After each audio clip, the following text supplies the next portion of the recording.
Good afternoon. The Subcommittee for Indigenous Peoples of the United States will now come to order. The subcommittee is meeting today to hear testimony around examining federal facilities in Indian country. Under Committee Rule 4F, any opening statements, oral opening statements at hearings are limited to the chair and the ranking minority member. This allows us to hear from our witnesses sooner and helps members keep to their schedules. Therefore, I ask unanimous consent that all other members' opening statements be made part of the hearing record if they are submitted to the clerk by 5 p.m. today or the close of the hearing, whichever comes first. Hearing no objection, so ordered. Without objection, the chair may also declare a recess, subject to the call of the chair. Hearing no objection, so ordered. As described in the hearing notice, statements, documents, or motions must be submitted to the electronic repository at hnrcdocs@mail.house.gov. Additionally, please note that as with in-person meetings, members are responsible for their own microphones.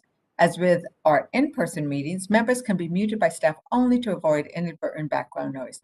Finally, members or witnesses experiencing technical problems should inform committee staff immediately. I will begin by recognizing myself for my opening statement. So today's subcommittee hearing will focus on examining federal facilities in Indian country. We've had a national discussion for several months now over the need to rebuild the nation's failing infrastructure. We recognize that our nation is not competitive, our people are not safe, and our economies are hurt if we don't invest in our infrastructure. And if we do invest, we are also investing in our future, we are investing in job creation and boosting our economic growth. Those same arguments for investing in our national infrastructure are the same, but more fundamental and more consequential in Indian country. The national average age for hospital facilities in the United States is about 10.6. It's about 40 years for Indian health service facilities. And 52% of those facilities are grossly undersized. They are crowded and unsafe. The pandemic made us painfully aware of how the shortage of IHS facilities led to some of the highest levels of death for Native Americans from COVID-19. Indeed, at the current rates of funding for IHS, if a new facility were built today, it would not be replaced for an additional 400 years. That means multiple generations seeking healthcare in an outdated, sometimes unsafe facility. The pandemic also shone its unforgiving light on the plight of Native American children who didn't have access to broadband to attend school remotely. But when those children return to school, they are often learning in buildings that are leaking, that deserve to be condemned, and that have been sitting on priority waiting lists for years. I have visited and sat down in many of such buildings, and it is simply not right. It is a travesty. For some context, the BIA, BIE, and IHS collectively operate or fund 1,834 federal facilities ranging from fire stations, garage, warehouses, communication repeaters, and utility plants to hospitals, clinics, and schools. Most of which are in dire need of repair. In 2018, the U.S. Commission on Civil Rights concluded that Congress must fully fund tribal law enforcement agencies, tribal courts, and tribal detention facilities to allow those criminal justice components to fulfill their responsibilities to tribal citizens. We have heard recently, and we'll continue to hear, and we'll hear questions today posed to us from across Indian country about the need to also link up those detention facilities with medical facilities to provide the kind of healthcare that is needed in order to save lives.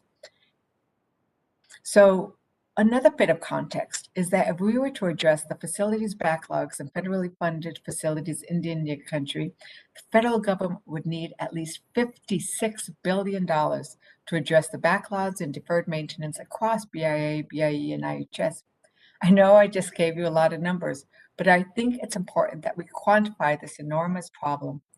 And let's remember that for every BIE facility, there are dozens of students curious and eager to learn, and for every IHS facility, there are mothers, fathers, and elders that are in need of care. As you will hear today from our witnesses, there is a need for long-lasting and continuous investments for federal facilities in Indian country. These investments can last generations and begin to finally heal the disparities we witnessed throughout the pandemic. Tribes, tribal advocates, the Governor Accountability Office, and even the Department of Interior itself have recognized these issues for years, but still, nothing's been done. We cannot let today's hearing become another footnote in a future report or hearing. We must use this opportunity to not just develop the record, but also to act and push to get full appropriation to build these facilities as part of the American Jobs Plan, as part of any infrastructure plan. To fail is to ignore the first American. To fail is to ignore yet again our trust responsibilities. We must not fail.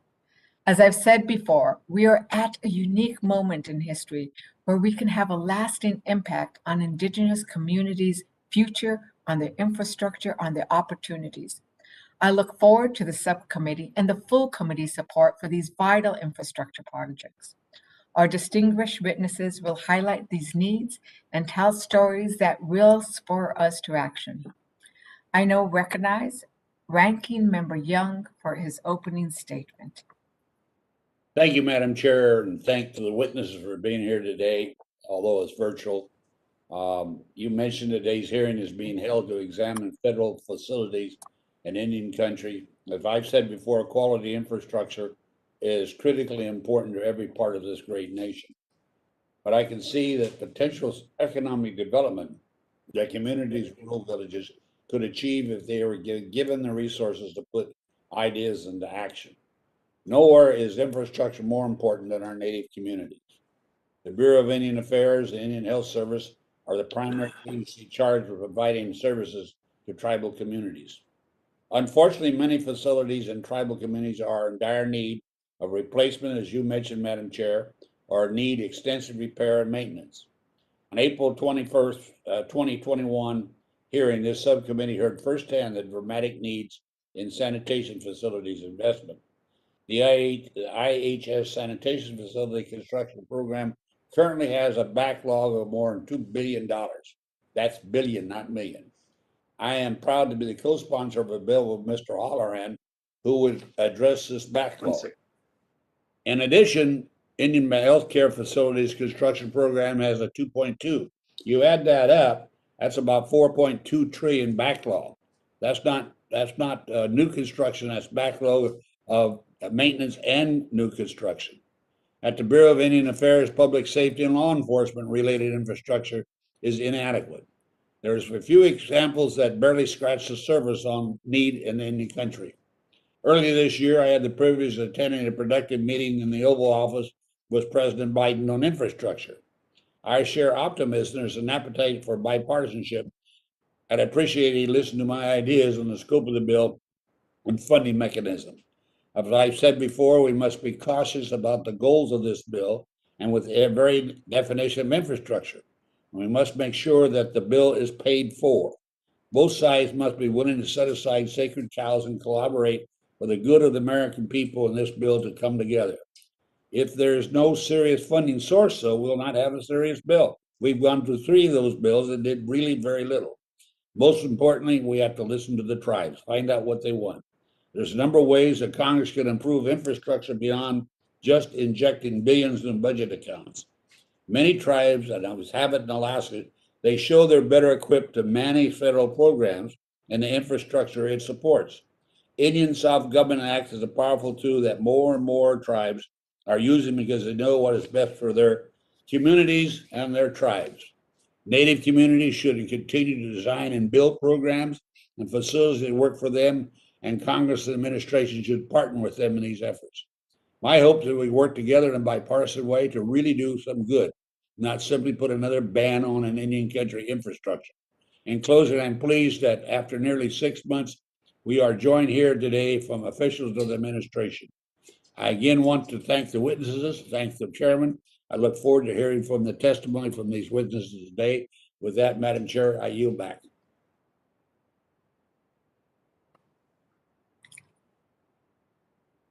It's not muting. Thank you so much, Ranking Member. Wise words, and I do agree with you on the importance of first fully funding these facilities so that then they may be contracted and compacted with under self-determination, but already funded.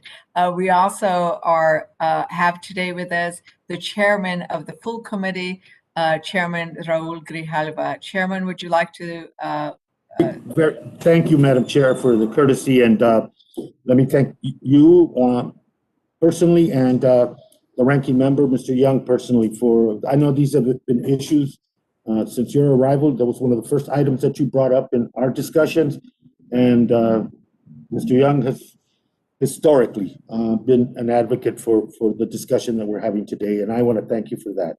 It's an important hearing about these federal facilities in Indian country. This constant underfunding of federal facilities in Indian country is well documented and well known to tribes and those that work with tribes. And in my district alone, there has been road closures due to flooding, school closures. In the state, the Pima Indian Medical Center closed the labor and delivery section not too long ago. And there's overcrowding in substandard detention facilities across the country that are a source of inefficiencies and for both the prisoners, the detainees, the staff, and the overall security. And you mentioned the dated and inadequate health facilities that we have across Indian country. This underfunding is particularly glaring given the fact that we have a trust responsibility, which does include the consistent and adequate and continuous investments in federal facilities and infrastructure for Indian country. And I think the topics today are appropriate. The investments that you talked about, Madam Chair, in education, healthcare, and the well-being of Indigenous people in this country are long, long overdue. And I'm looking forward to, Madam Chair, and thank you again for holding this hearing.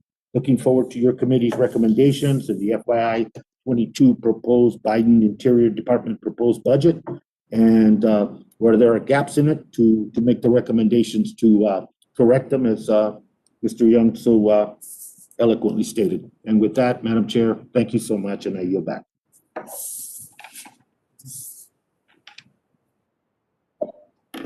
Thank you so much, Chairman Grijalva. Now I would like to transition to our first panel of witnesses for today. Under our committee rules, oral statements are limited to 5 minutes, but you may submit a longer written statement for the record if you choose, and we have received your longer statements and are appreciative of them. When you begin, the on-screen timer will begin counting down and will turn orange when you have 1 minute remaining.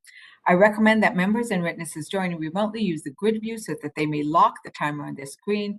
When you go over the allotted time, I will ask you, hopefully gently, to please wrap up your statement.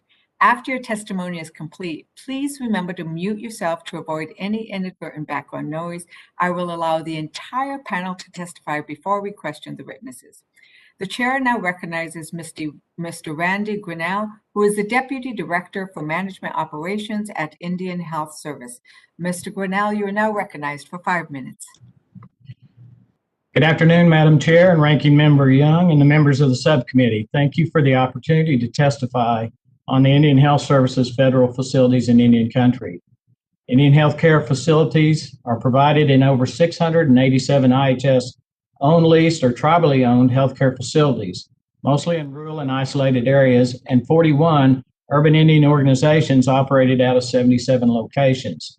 Total space in the real property inventory is just over 25 million square feet, with the government owning 60% and the tribes owning 40%. IHS also operates about 2,200 staff quarter units in remote locations. For many American Indian and Alaska Native people, IHS is the only source of health care. Healthcare services are constrained by the limited capacities of existing IHS and tribal healthcare facilities. There's a great need to expand, renovate, or replace many aging facilities. The average age of IHS healthcare facilities is greater than 37 years old, compared to 9 to 10 years in the private sector. Due to increasing user populations and not enough space, facilities are overcrowded, which impedes access to health care and impacts the ability for us and tribes to recruit and retain healthcare providers. When a facility is replaced, the new one is 3 to 4 times larger than the old one. Total need for the healthcare facilities construction program is about $14.5 billion for expanded and active authority facility types, according to the 2016 IHS and Tribal Healthcare Facilities Needs Assessment report to Congress. An update to that report, early drafts are showing an increase of up to $22 billion now to meet that need. Current law requires the IHS to complete the 93 healthcare facilities construction priority list before spending appropriated funding on additional construction projects. IHS has now completed 37 projects, with 12 remaining on the list, with the remaining projects have received some level of funding, and there's still over $2.1 billion remaining to be funded as of 2020. This cost estimate does not consider the staffing and operating cost for each of these facilities. Two of the larger facilities that remain on the list, the Phoenix Indian Medical Center and the Gallup Indian Medical Center, face great challenges incorporating improvements in healthcare delivery models and medical technology. IHS estimates the replacement cost for PIMC to be $674 million and the replacement cost for the Gallup facility to be $552 million. The IHS effort to improve its electronic health record system underscores the need to replace outdated facilities. Aging medical facilities impede medical innovation, and modern hospitals contain an extensive amount of complex equipment with high electrical requirements. In terms of medical and lab equipment, IHS and tribal programs have not been able to keep pace. Medical and lab equipment, which has an average useful life of 6 to 8 years, generally is used twice as much in the IHS facilities. IHS and tribal programs manage about 90,000 devices that are valued at about $700 million. Regular replacement of these beyond their useful life would cost at least $100 million per year. So maintaining aging buildings and equipment continues to be a major challenge. Out-of-date facilities and equipment also create challenges for retaining and recruiting high-quality healthcare professionals. The lack of sufficient resources to address ongoing facility and operation needs also compromise health care. The current backlog for IHS and tribal facilities is now over $945 million. The Sanitation Facilities Construction Program, which is an integral component of IHS disease prevention activities since 1959, has used funds appropriated to provide water and wastewater disposal facilities for eligible homes and communities. During 2020, 373 projects to address these needs were funded at $220 million using IHS and contributed funds. Once constructed, they'll benefit 143,000 people. Total sanitation facility needs reported through the sanitation deficiency system has increased to over $3.09 billion. Across the Indian healthcare system, additional funding is needed to hire essential staff to carry out work associated with healthcare facility construction, sanitation facilities construction, maintenance and improvement, and equipment. We look forward to continuing our work with our tribal and federal partners and are committed to working closely with our stakeholders to address all these needs. Thank you for the opportunity to speak today. Thank you, Mr. Grinnell, for your testimony. The chair will now recognize Mr. Jason Fryhage. You can correct the pronunciation, who is the Deputy Assistant Secretary for the Management at the Office of the Assistant Secretary for Indian Affairs. We now recognize you for 5 minutes. Great, thank you. Chair Leger-Fernandez, Ranking Member Young, and members of the subcommittee. My name is Jason Frage. I am Deputy Assistant Secretary for Management at the Office of Assistant Secretary for Indian Affairs. And thank you for the opportunity to present testimony today. The FY 2022 President's Budget lays out the important role that Indian Affairs will play to move infrastructure forward in Indian country. Complementing this request is the President's American Jobs Plan, which provides a longer-term strategy to create millions of good-paying jobs and rebuild our country's infrastructure. It is impossible to talk about infrastructure without addressing land. Indian Affairs is focused on strengthening tribal sovereignty over homelands and includes $150 million in the 2022 budget to reestablish the Indian Land Consolidation Program in the Bureau of Indian Affairs to reduce land fractionation and support climate adaptation. Similarly, the budget includes $10 million for land acquisition for tribes. The Education Construction Program rehabilitates schools and dormitories to provide an environment conducive to quality educational achievement. We are not only working to address deferred maintenance at BIE schools, but also targeting the goal of providing modern and culturally appropriate schools that students are proud to attend. Because of this, replacing or repairing BIE-funded schools in poor condition remains a high priority. The FY 2022 budget includes $264 million in annual funding for education construction. Education construction funds will be supplemented by mandatory funding from the Great America's Outdoors Act.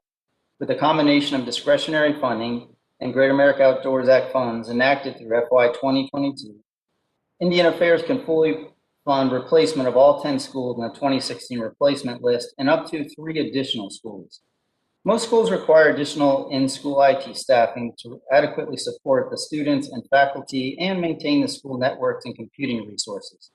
The budget includes a $20 million increase for Bureau of Indian Education IT for recurring operating costs to maintain the educational technology capacities serving our schools. BIA infrastructure ranges across a few areas. The budget includes $47.8 million for public safety and justice construction, including a $5 million increase for facility replacement and new construction. This increase is part of the administration's commitment to focus on tribal public safety. The 2022 budget provides $85 million for resource management construction. This amount includes $52.3 million for dam projects, an increase of $13.9 million, and $28.7 million for irrigation projects. BIA is also responsible for more than 29,000 miles of roads and more than 1,000 bridges. The 2022 budget includes $37.4 million for road maintenance activities. Consistent with the administration's commitment to ensure clean, safe drinking water and water infrastructure in Indian country, the 2022 budget includes an additional $29.9 million to address BIA-owned drinking and wastewater infrastructure requirements. Water settlements are an element of a proactive approach to address water availability and tribal water rights claims. The 2022 budget includes $270.2 million for Indian land and water rights settlements activities in the BIA and Bureau of Reclamation, an increase of $71.9 million. The budget also includes a proposal to reclassify funding for existing enacted water settlements from discretionary to mandatory funding status in 2023. This will provide tribal nations with certainty that these commitments will be met with a dedicated, comprehensive funding source. Section 105L leases are an increasingly important element of infrastructure investment in Indian country. The FY 2022 budget proposes $36.6 million to fund Section 105L lease agreements. The budget also includes a proposal to reclassify 105L funding from discretionary to mandatory funding status starting in 2023. Broadband deployment on tribal land continues to lag behind other areas. Indian Affairs, in coordination with other agencies, is focusing on increasing broadband access with different strategies to address this complex challenge. For our Indian Affairs facilities, we're also increasing the broadband capacity and performance. President Biden's American Jobs Plan proposes to invest tens of billions directly in tribal communities. Key goals in the plan include deployment of broadband, expansion and rehabilitation of Indian housing, providing clean and safe drinking water through direct funding and tribal set-asides with the Clean Water and Drinking Water State Revolving Funds. The plan also proposes a doubling of the Tribal Transportation Program. The plan includes a new Tribal Transition and Relocation Assistance Program to support planning and voluntary community-led transitions to those tribal communities that are most vulnerable to accelerating climate-driven disasters. Investments proposed in the FY 2022 budget and the American Jobs Plan represent an important opportunity to improve infrastructure and advance sovereignty and self-determination. Chair Ledger Fernandez, Ranking Member Young, and members of the subcommittee, thank you for the opportunity to testify. I'd be honored to answer any questions you may have. I thank the first panel of witnesses for the testimonies. I'm going to remind the members that Committee Rule 3D imposes a 5-minute limit on questions. The chair will now begin recognizing members for questions we may wish to ask the witnesses. I will begin by recognizing myself for 5 minutes. I really want to thank the witnesses for the descriptions of the needs that really are not simply the construction dollars, but we need the operation dollars, the management dollars, and how so many of the different infrastructure needs are interconnected, because we need the broadband to be able to get that into the schools and into the hospitals. But it's also not really possible for tribal communities to thrive unless they have all aspects, from clean water to broadband to health and school facilities. Deputy Assistant Secretary Fihagi, in your testimony, you note that BIA is working to address 13 BIA schools. I think you said you had enough for 10 from the 2016 list, plus another 3.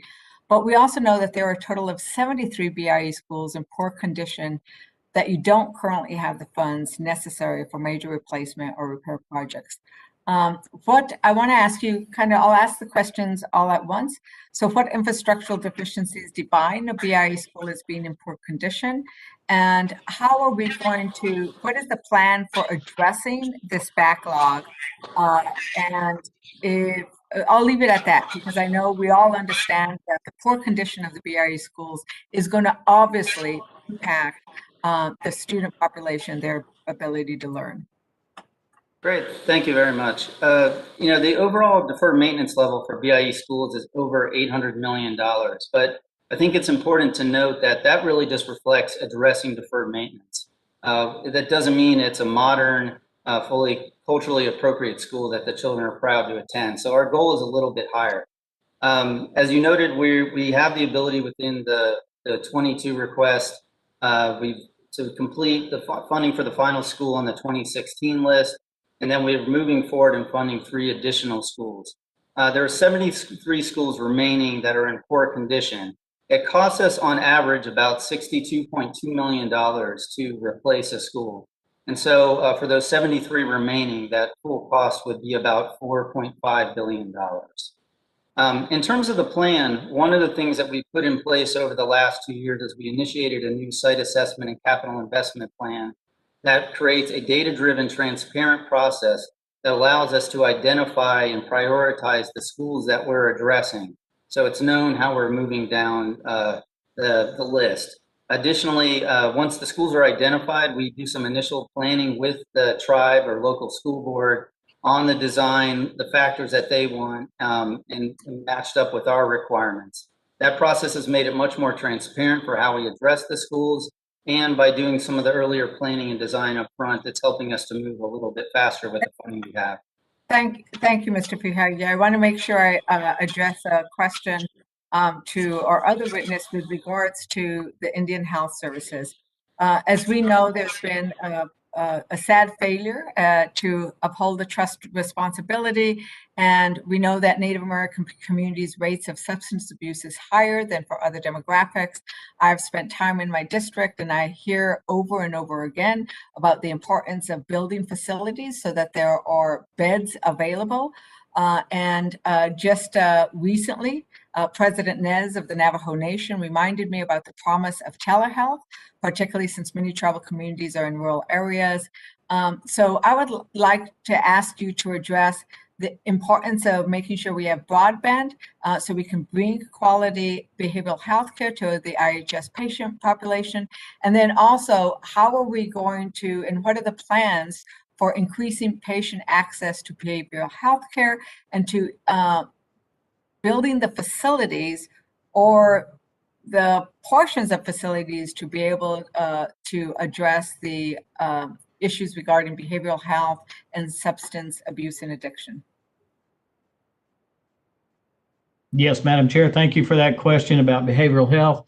One of the things during the pandemic that IHS and tribes were able to do was increase the use of telehealth, which was very helpful in getting care out to a number of patients across the system. That will continue after the pandemic as we've continued to move ahead. Several things that you brought up really around behavioral health have to do with our aging facilities, with the lack of space. In many instances, we do not have the privacy that patients need and the providers need in order to carry out that critical interaction that takes place between the patient and the provider. One of the other things that it continues to be a challenge is our ability to recruit and retain those healthcare professionals with those specialties in behavioral health. We continue to see that need continue to increase across the system. One of the things that the new construction priority system will address once we've completed the grandfather list of the existing facilities will be to begin to look at behavioral health type facilities that will go on beyond the existing healthcare hospital and clinic operations that we have now. So we're hopeful that we'll be able to get to that in the future. Thank you, Mr. Grinnell. I will now recognize our ranking member, Young, for 5 minutes. Thank you, Madam Chair. And this is a question for both the witnesses. In fiscal year 2021, the appropriations bill, Congress provided indefinite appropriations for 105L tribal leasing program. Now, can you both describe each agency is implementing this authority, and how are you working with tribes that currently carry out BIA and IHS functions and tribally owned facilities that could benefit from the 105 program? Hello. I can. Either one. Okay. I'll start and then hand it over to Mr. Grinnell. We're a little bit newer to the 105L program than IHS at Indian Affairs. We're currently working with tribes actively as they come in with their requests. We've had 105L lease requests across a wide variety of areas: administrative buildings, law enforcement, schools. And so we're doing our best to meet that need. As you can see, the budget requests $36.6 million, which is a $15 million increase over the previous year. The program is essentially doubled almost every year due to the popularity of the 105L leases with tribes. So what we've tried to do is be able to make our internal process clear to tribes to facilitate their understanding of what's necessary. We've put guidance on our website regarding our internal process for doing it. Similarly, the 2021 appropriations bill included guidance for Indian Affairs and IHS to conduct consultations on 105L implementation. So we've been working across our agencies to plan that, and that's something that we'll be rolling out later this summer. Okay. Yes, and Ranking Member Young, thank you for the question. In addition to what was mentioned by BIA, IHS is working directly with the tribes on any of the negotiations for any of the programs that have came in and requested that to be included in their agreements and their compacts and their contracts. One of the things I would like to mention is that a lot of the expertise around IHS came out of the Alaska area, just in their ability to work with the tribes of the Alaska area. And those individuals have been first and foremost in helping us to get this process underway. We've requested in our 22 budget the amount that we feel like is based on what's been provided by the tribes. And we feel like that we'll be able to meet all the needs that are coming in for that. And we will continue to work with our federal partners to make this process more meaningful and hopefully a lot easier for everybody coming in the future. Thank you. Ken, just one thing, Madam Chair, is there anything we should be doing to make the program work better?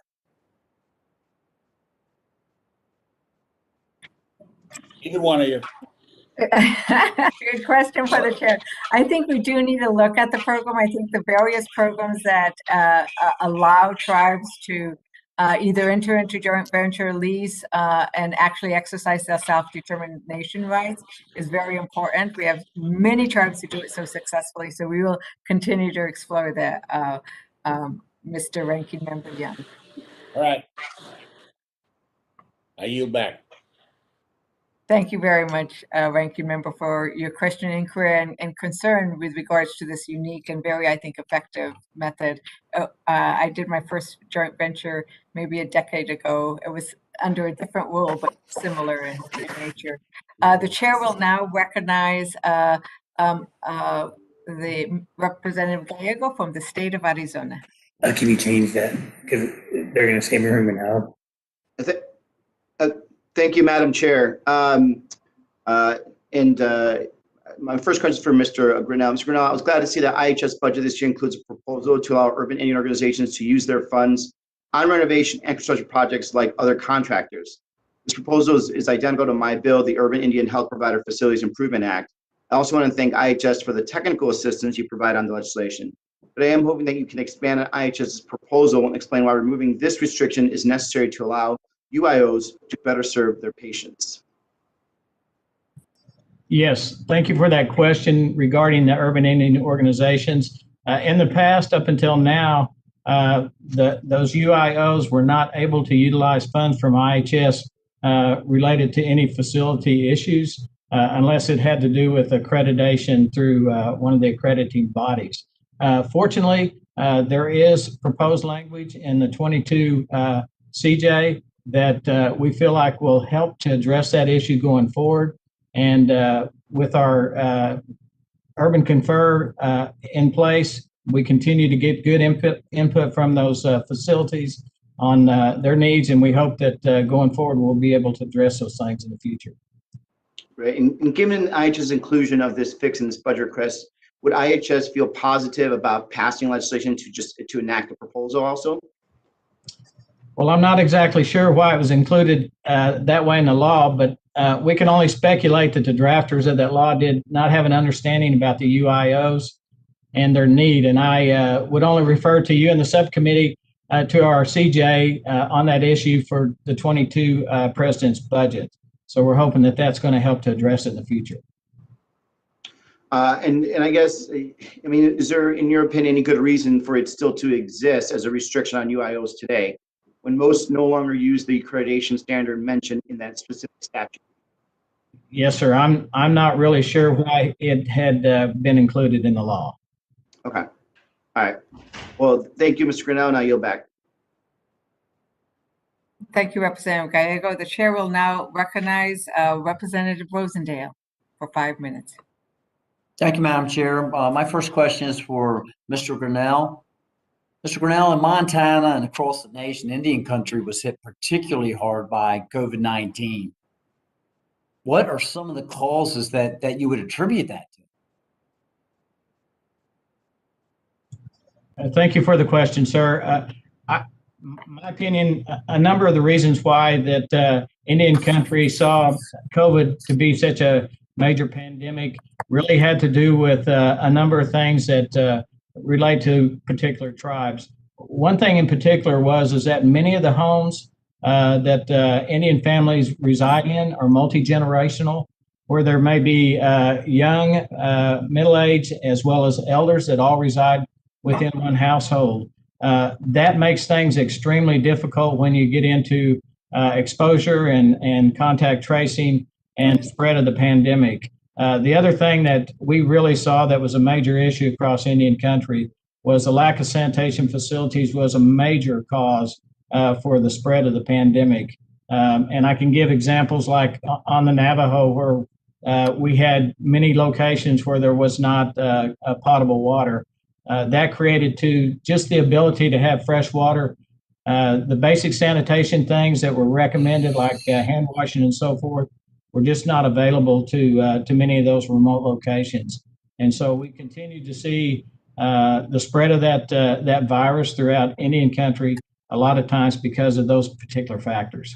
Okay, thank you. And what infrastructure do you believe should be prioritized to ensure that our reservations are prepared for future viral outbreaks? Well, thank you for that question, sir. As the pandemic went on, and both IHS and tribal health programs and the tribes themselves, lots of things were learned about how to handle the pandemic going forward. A lot of good things took place within those reservations and within those healthcare facilities that I think prepared us and positioned us going forward. We did some things that we felt that we're going to put into place, such as making sure that we've got access to good PPE, vaccines, anything else that's available to treat patients that come into contact with the virus.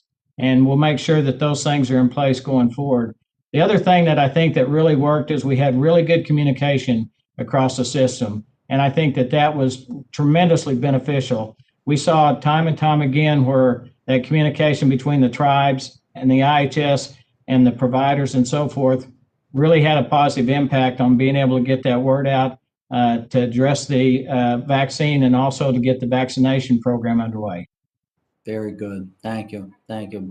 My next question is for, and I hope I pronounce this properly, Mr. Friage. Freihage. Freihage. Yes, Got it.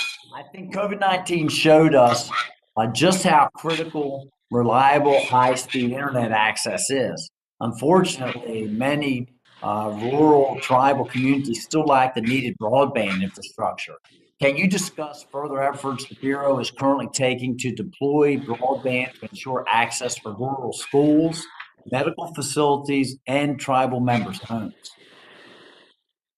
Yes, happy to. Thank you, Representative Rosendale. We're taking this broadband on a couple different fronts. Regarding schools, for the ones that we have more direct control over, we've been focused on bringing all of our schools up to 100 megs, kind of at least the minimum broadband speed. And I can say we're down to the final 2 schools, which we're hoping to complete within the next 6 months. So that's at the facility we can control. Similarly, using some of the COVID supplemental funds, we've also are deploying funds to increase broadband speeds at our more remote PIA facilities, which also have some challenges. More broadly across Indian country, some of the bigger pots of money are at other agencies, like the Department of Commerce has a $1 billion tribal broadband grant program. So we've been playing a role there of working with other agencies to provide technical assistance and helping them work with tribes, for example, how to deploy grants like that. We also issued a national tribal broadband strategy, which talks about creating leadership forums for broadband. So in that area, it's more of a technical assistance focus. And our 22 budget does include some additional resources for us to build out our technical assistance staff to kind of glue together the pieces between the permitting process, which we also play a role in, whether it's rights of way and other factors, or for helping understand financing opportunities. Very good. Thank you, Mr. Freihage. And Madam Chair, I do see I'm out of time, so I would yield back. Thank you. Thank you for your questions. The chair will now recognize the gentleman from Florida, Representative Soto. Thank you, Madam Chair, for hosting this really important meeting. Across the nation, we are working on the American Jobs Plan to build back better, and we need to make sure that Indian country is included. In this 21st century national infrastructure upgrade, we can't leave our brothers and sisters and Native American tribes behind.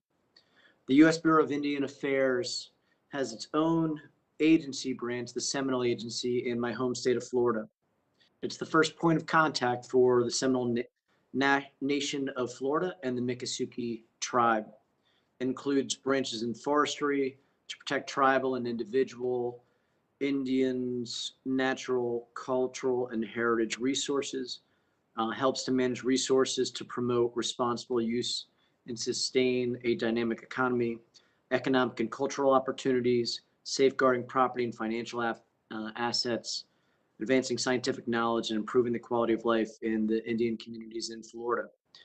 And we know that our Seminole tribe and Miccosukee tribes have prospered in some areas and have major challenges in other areas. Urban Indian gaming has been a national model coming out of the Seminole tribe.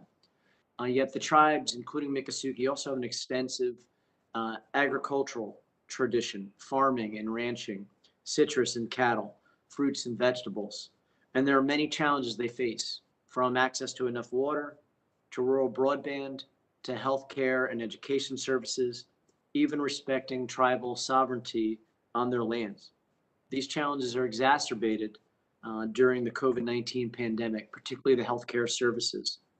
It's key that we fulfill our promise to Indian country and fully fund the Bureau of Indian Affairs Education and Health Services and help them build back better by upgrading BIA facilities in Florida and across the country under the American Jobs Plan. Mr. Grinnell, according to your testimony, the older IHS facility gets, the more costly it is to operate and maintain. However, it is also very expensive to completely replace an IHS facility. In your opinion, would it be more efficient to replace each of IHS's aging or deficient facilities completely? Yes, sir. Thank you for that question.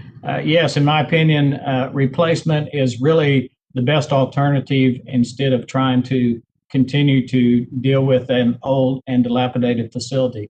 As I mentioned earlier, many of our facilities are over 37 years old. The two I mentioned, both Gallup and Phoenix, are both over 50 years old.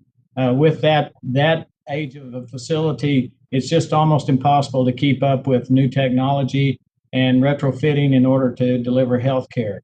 By replacement, we have shown that the number of outpatient visits increases by nearly 50% because of access to care has greatly improved.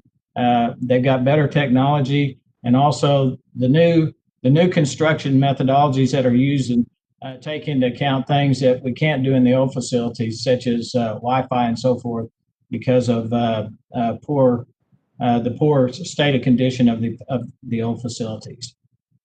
Thank you. And do you have an estimate for the cost of completely replacing all of IHS's aging or deficient facilities? Yes, sir. Thank you for that question. It's estimated that it would take over $14 billion to replace the existing facilities that we're aware of right now. And that includes both the Gallup facility that I mentioned, the Phoenix Indian Medical Center, as well as replacement of the Alaska Native Medical Center, which is the three largest medical facilities that we have. Thank you so much. And Mr. Frahage, are you able to provide us with a current estimate of the Department of Interior's deferred maintenance backlog? And if so, what fraction of the backlog is attributed to BIA owned and operated facilities? Yes, Representative Soto. The entire department's deferred maintenance backlog is roughly $22 billion. And Indian Affairs' share of that is around $1.7 billion, or 8%. And one thing, again, important to note, that's just kind of the base that's taking care of it. Again, it doesn't always mean it's the most modern detention center, or it's the most modern or culturally appropriate school. But that gives you a picture, at least, of where we sit. Thank you so much, and I yield back. Thank you so much, Representative Soto. The chair would now recognize the gentleman from California, Representative Openoloty, for 5 minutes. Thank you very much, Madam Chair. My first question is for Mr. Grinnell. I think we share the goal of having this extra funding reduce the backlog in construction of healthcare facilities for tribes and indigenous peoples. So can you tell us that once the facility construction priority list is complete, what methodology will IHS use to determine which of the projects on that list get constructed with this new funding? Yes, thank you, sir, for that question. Currently, we've got 12 facilities left on the existing construction list. Once those have been completed, the new methodology and the new factors that will determine which facilities will basically be identified first has already been developed through much tribal consultation and work through the FAB, which is composed of 12 tribal representatives as well as 2 federal officials. Once we get closer to completing the construction of the existing list, then we'll start identifying those facilities that will be ranked out by priority to begin construction of those under the new methodology. Okay, thank you. Thank you. That seems to make sense. We would certainly encourage you to continue consulting with the tribes as you refine that list, because certainly no one knows better than they do which facilities are the most important. Yes, sir. And a question for Mr. Frahage. I think we share the goal of ensuring that this infrastructure funding goes towards improving economic activity and viability for the tribes and not into increased bureaucracy. What is the BIA going to do to ensure that that occurs? In our view, a couple of different ways. One is where, again, we're trying to make our processes transparent. So as I described before, we're making clear how we're prioritizing projects so that everybody knows what's coming next. And we post our lists up on the website. We've done that for our education construction program. We started consultation with tribes for our public safety and justice construction side to do the same, set up a new process for them that's similar to education. That's a very transparent, data-driven process. So we don't spend too much time on process and we spend more time moving forward.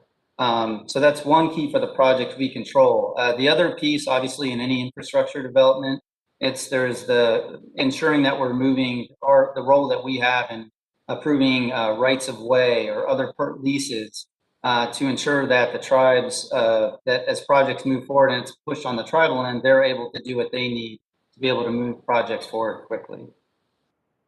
Okay, great. Yeah, I think transparency is a great place to start. Thank you, Madam Chair. I yield back. Thank you very much, Representative Obernolte. The chair will now recognize the gentleman from Hawaii, Representative Case, for 5 minutes. Still on? Thank you, Madam Chair, Mr. Grinnell. A couple of questions, and the context for my questions does arise out of my own Indigenous peoples, the Native Hawaiians, the Indigenous peoples of our country whose origins lie in Hawaii. Of course, they are not directly subject to the Indian Health Service, do not have direct federal facility, IHS federal facilities, although they are very, very much analogous, of course, in that respect through the Native Hawaiian Healthcare Act and other acts, and in fact, I believe should be much more closely aligned with and benefit from the same programs that, for example, benefit urban Indian organizations. They do actually contract to deliver IHS services to Native Americans and Alaska Natives in Hawaii, and so there's a very close tie. So the question starts with Native Hawaiians, but does apply to other Indigenous peoples. We've been talking about facilities, and there's no question that facilities need major attention.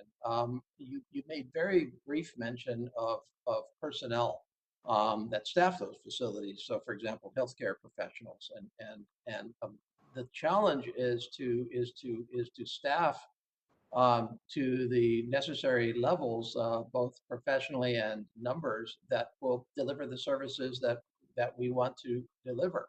I know this is true, again, in Hawaii, the Native Hawaiian peoples in Hawaii, where it's very hard to retain, medical professionals in the NHOs, and that seems to be the case as well in the Indian Health Service, where you have attrition, where you have turnover, where oftentimes Indigenous peoples do not return to provide those services.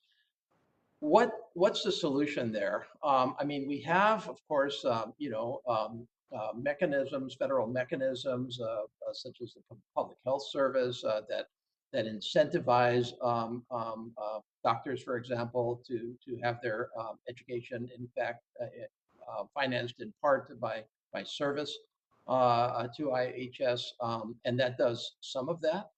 It's a great program, but it's not in and of itself solving the basic problem. So, facilities have to have people in them, and what's the solution there? Do you have anything that we should be thinking about that would offer good models that we should pursue both for those covered under IHS as well as to my Native Hawaiian community? Yes, thank you, sir. That's a really good question, and it is one that we continue to be challenged by each and every day. Our loan repayment and scholarship programs have been very effective for future employees across the system, and we appreciate the support for that. And we've actually asked for additional funding on that. There's some other things that really challenge us, and a lot of it has to do with the remote locations that our facilities are at. Those providers and their families and their spouses not having opportunity for employment, even schools, even the ability to have things within close proximity continue to challenge us.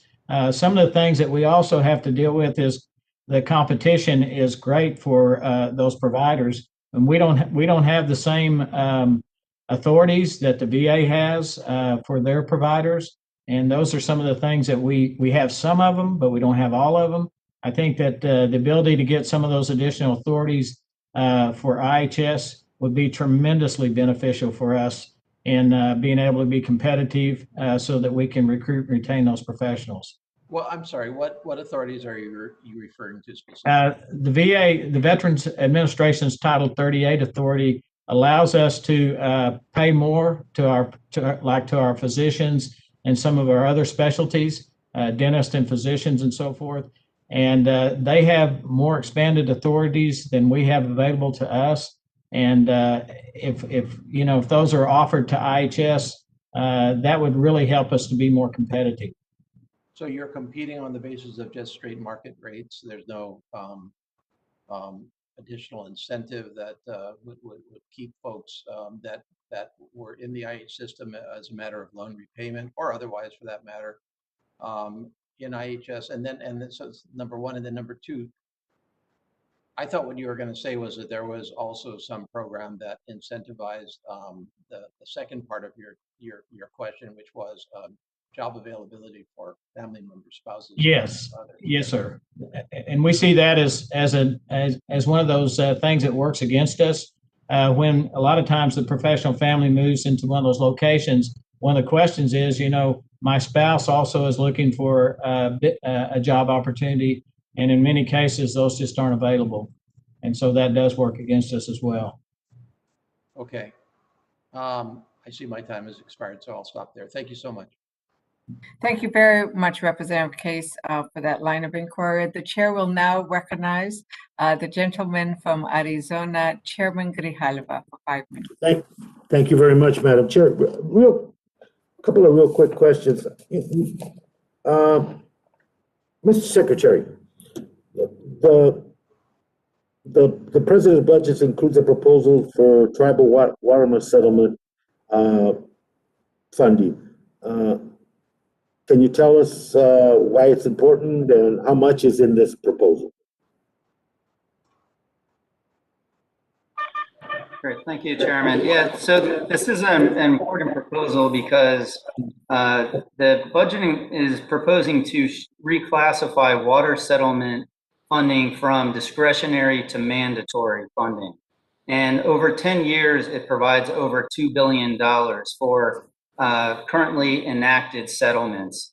And that includes the recently enacted Navajo-Utah water settlement and the Confederated Salish and Kootenai tribe settlement, which are both, especially the CSKT settlement, which is fairly large. So it's important because it provides some certainty to the tribes that the funding will be there. It helps with planning for these large, in some cases, real infrastructure projects. I appreciate that. I think that has been a nagging issue in terms of the water settlements, and particularly in the Southwest as we go through this prolonged and seemingly endless drought. The role of those settlements, the role of protecting those settlements for tribes in the Southwest is going to be critical. So we appreciate that there is that movement away in that direction. 20 million is to increase BIE's IT capacity and to upgrade broadband, particularly in the schools. And is that enough resources? What resources are needed? And could you benefit from an independent IT office separate from the one that's in the BIA? Yeah, so the $20 million increase is really important for us. Since the pandemic has started, we've been able to use significant COVID-19 supplemental funding, the CARES Act, the 21 Omnibus Emergency Funds, and the Rescue Plan to really modernize and take a huge step forward for BIE schools to develop a learning management system, advanced broadband. So we're building that with that capability. The 20 million will allow us to continue those needs and build that into our budget long term. We'll let you know if we need more in future years when we have a better sense soon. Well, let on that topic, on that point,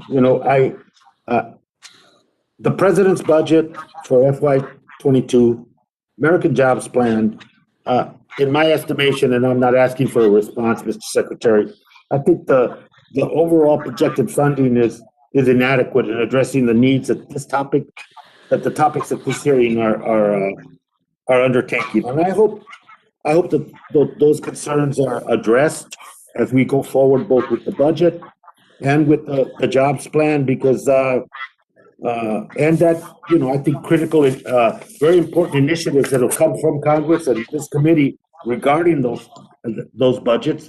I hope that there is serious consideration on the part of the administration to look at that, consider them. I think there's an urgency, and in response to one question that was offered up, why the pandemic was so agreed in Indian country, and the reasons that were given, I accept those.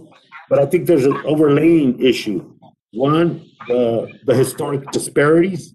We're talking about one area right now around healthcare, the inadequate and response, and the response by Congress to finally to earmark and put aside 20 billion to go specifically to Indian country to respond to the pandemic. I think those were factors as well. But I think we're dealing with a history here and not just what happened yesterday, because what the response by Indian Health Services and others to the pandemic was stellar. I don't have a complaint.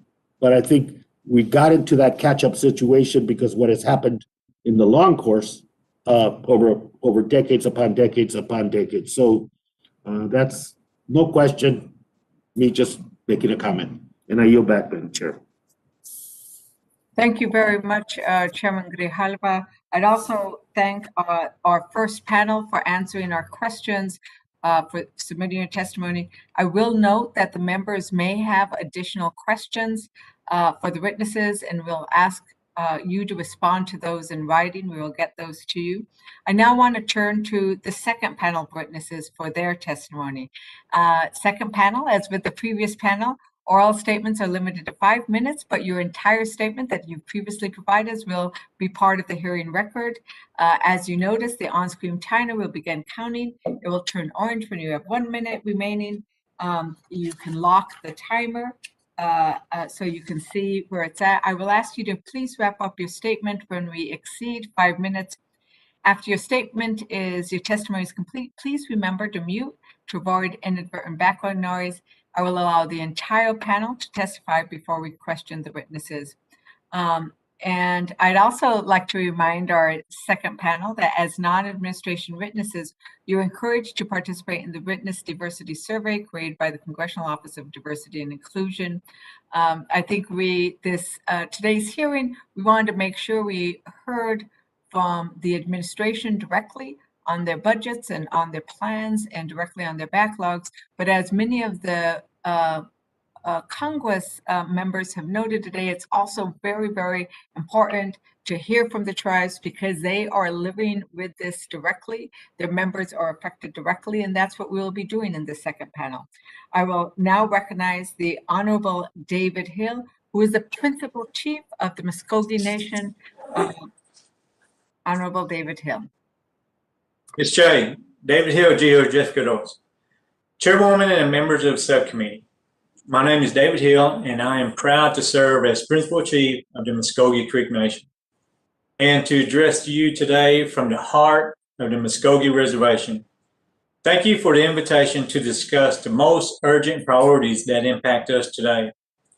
As you know, nearly a year ago, the Supreme Court delivered one of the most celebrated decisions in Indian country history. Today, we are present with the opportunity like we never have seen before. The opportunity to transform the affirmation of our reservation into true prosperity for the future.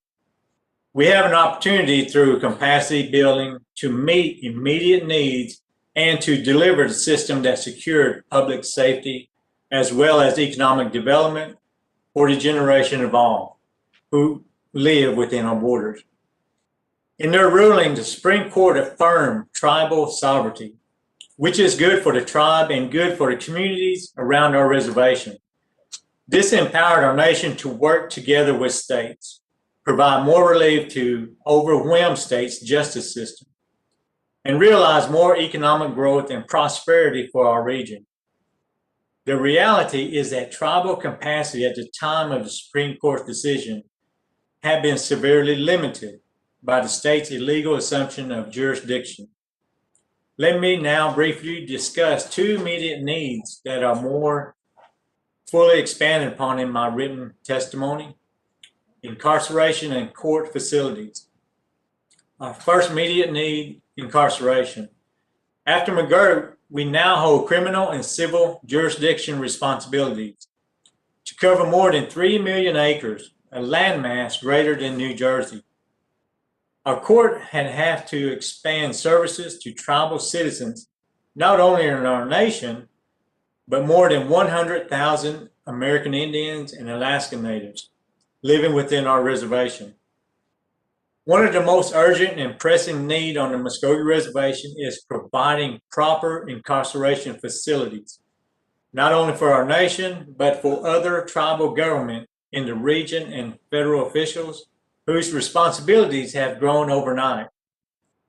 Currently, there are no federal detention centers for juveniles and only 3 federal facilities for adult incarceration. Without additional federal investment, the strain on public safety will undoubtedly increase. As a result of the growing population within the reservation, the nation presently invests millions annually in reintegration, victim services, and behavioral health services to tribal citizens, but in a post-McGirt world, this number will expand considerably. Second immediate need, court facilities. Today, the Muskogee Nation has just one courtroom, centrally located within the 4,867 square miles. Prior to the Supreme Court's decision, the 2019 case filings were approximately 700 cases. By the end of 2020, our court had more than 1,600 case pendings. And we are expecting to double that in 2021. Based on these figures, we estimate at least 4 additional courtrooms are necessary. In conclusion, repairing the damage done to tribal capacity by decades of a broken system will not be solved in one budget cycle or one infrastructure bill.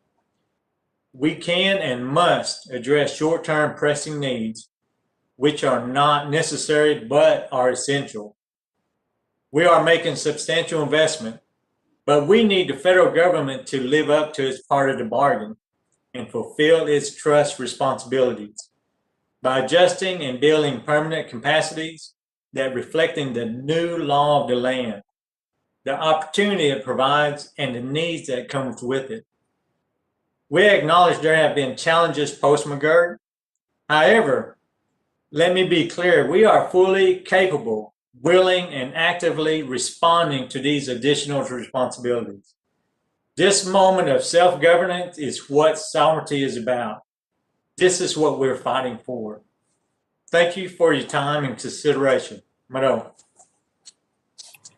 Thank you so much for sharing with us your perspectives. The chair would now like to recognize the Honorable Ned Norris, Jr., who is the chairman of the Tohono O'odham tribe.